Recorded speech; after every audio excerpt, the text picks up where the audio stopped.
Tyler, please do not play the game. I repeat, do not play the game. Don't even bother playing that game. Trust me, Tyler, you don't want to play this game. Don't even bother wasting your money on that game. Please don't play the game. Oh God, please don't play the game! Tyler, this is a message from yourself. Even I'm telling you not to play the game. Now come on. It can't be that bad.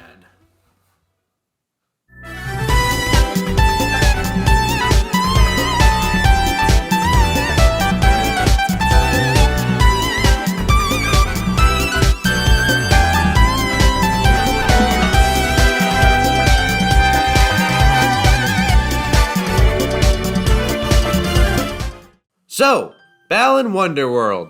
This game was announced for multiple platforms in early 2020. It was developed by Square Enix and some important game developers. It was supposed to be a big new 3D platformer. The trailer showed off some amazing locations, cool character designs, neat power-ups, and whimsical music. Now, I'm not a fan of Square Enix. I've tried their stuff, but I can't get into it. But that's okay, because this game looked like everything I could have ever wanted from a 3D platformer. I was beyond excited from the minute it was announced. At the time of announcement, I was eager for a new 3D platformer, and this one looked so good. Well, Balan Wonderworld released a demo, and apparently the demo was really bad. I didn't play it. I can't remember why, but I figured, it's just a demo, no problem, they'll fix it. Then it happened. Balan Wonderworld released on March 26th, 2021. Now, I was super excited for this game, but I never got it at launch, and I can't really remember why. I just didn't. Then, the reviews poured in, and it wasn't good. I was hearing things like worst game of 2021, worst 3D platformer ever, and the bad reviews just kept coming. Bad review after bad review came in, and it slowly pushed me farther and farther from the game, which sucked because I was super excited for it too. Almost a year had passed, and then the other day I was sitting at home and realized I had some leftover eShop money. So, in a mood to play a platformer, I took to the eShop, desperately looking for something to fill that Mario-sized hole in my heart. And there it was, Balan Wonderworld.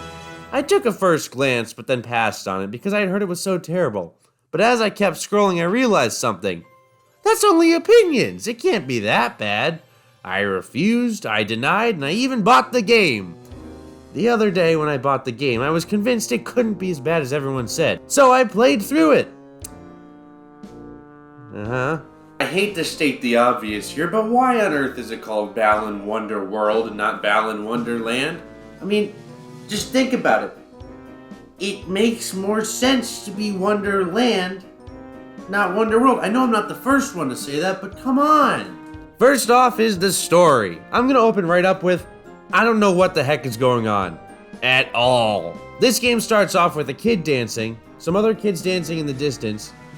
Kid gets sad, sucked into theater. What? So, I'm gonna be honest, I have no clue what I'm doing in this game. Not at all. The story makes no sense and constantly jumps around. Like, look at this. Girl and dolphin. Bam! PTSD. What I have heard is that this game has a book to better understand the story. If I'm not gonna care about Harry's story here, what makes you think I'm gonna care about Balan's story? I mean, look at him. I don't trust him. But if you know me, I'm obviously not here for the story. But for the people who are playing the game for the story, you're in for a wild ride. Oh, and before I forget, anytime you do something meaningful in this game, you and everybody else in the game just start to dance for some reason.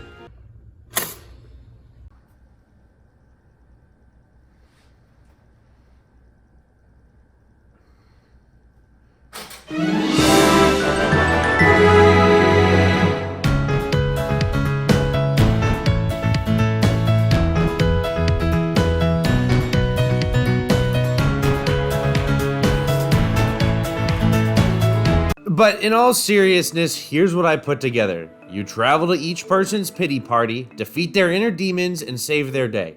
That's the best I can do for story here. Next we have the controls. So the controls here, it's relatively simple. Let's see, you can jump with A, you can jump with B, you can jump with X, you can jump with Y. Wait a minute. You can jump with the triggers. It's all jump!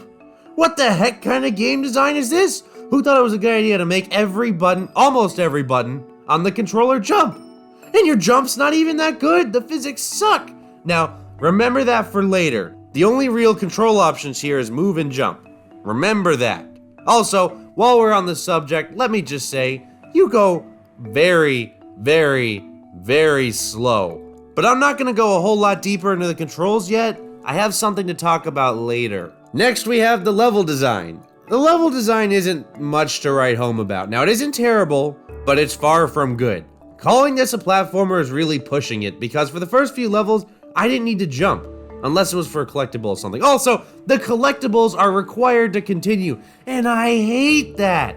It's not the fact that they're required, it's the fact that there's so many of them required, and most of them you have to backtrack. I hate backtracking. Okay, anyway. Let me explain how a level goes. You enter a level, grab an outfit, we'll get to the outfits later, then use said outfit to proceed. But when proceeding, you're gonna realize how bland the level design is. There's no need to jump throughout most of the game. And yes, there's a reason for that. It's a very stupid reason, but a reason that I can't quite get into yet. But when I say there literally isn't any reason to jump, one time I saw a section with a pit and thought to myself, whoa, look, platforming, finally! Then the pit filled itself in. That feeling of almost getting it right, but not quite meeting the mark of fun, is a reoccurring theme in this game. The levels themselves are super confusing, and I live my life confused, like all the time. I know that. I'm always in the dark, except when I'm playing video games, because normally they're clear on what I'm supposed to do. But to sum it all up, Balan Wonderworld is a confusing mess with pretty environments and great music. Now we have one of the most important part of the game, the outfits. So this is what I keep talking about when I say I'm going to talk about this later. It's the main part of the game, the outfits. To sum up what an outfit is, imagine a Kirby copy ability, but remove Kirby's ability to jump. That's right, some of the outfits, upon collecting them, get rid of your ability to jump. Now yes, you can switch outfits, but why? This is the stupidest decision in the game. There's literally so many buttons you can assign the outfit ability to, and yet they chose to make every button do the exact same thing, losing your power to jump in a platformer? I don't think I have to say anything else. As for the outfits themselves, just like the rest of the game, a neat idea and concept, but executed poorly.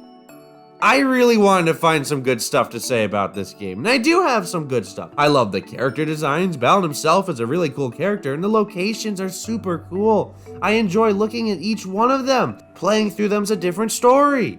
And the music has some great tracks here, but I can't say this is a good video game, because it's not. It's really not, and that sucks, because I and many others were so excited.